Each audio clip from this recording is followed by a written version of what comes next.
Tukisema kujitegemea ni kwamba tulianzisha mfumo hapa kwamba watu watoe michango yao ya wanachama.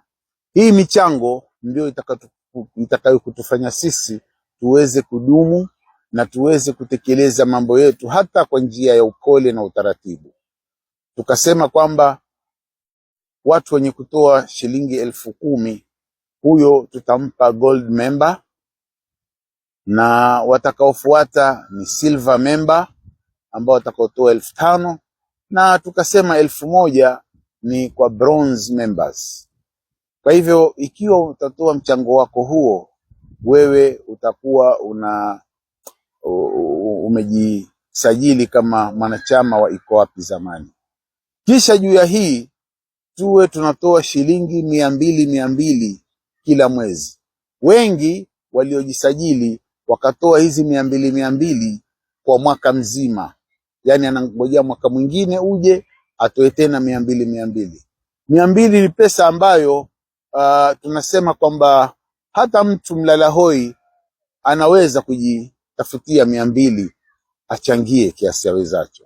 Na si hivyo tu, bali mwenye uwezo mkubwa, yule ambaye Mwenyezi Mungu amempa fadhila zake za mali, anaweza kudhamini watu 2 watatu kwa hizi 200 akawatolea za mwaka mzima.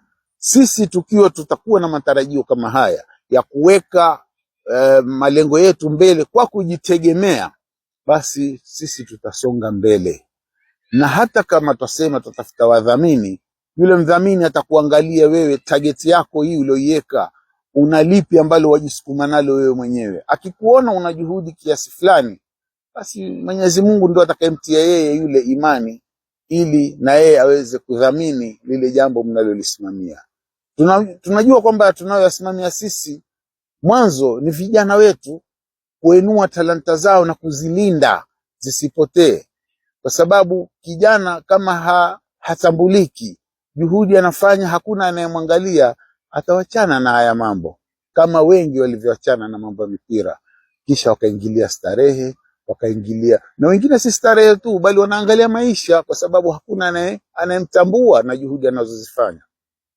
Kwa hivyo vijana ni lengo letu kubwa katika msimamo huu wa Iko Wapi Zamani.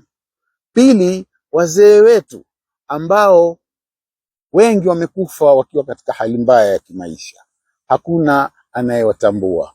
Wengi wamefanya juhudi kubwa kuuinua ule mpira mpaka wakatufikia sisi, na sisi tukawashukuru kwa kuwa wametuendeleza, wametukochi, wametoa hata vilivyo vyao ili sisi tupate. Lakini leo wazee kama wale maskini, hali zao taabani, hakuna awapitiae, hakuna anayewajali.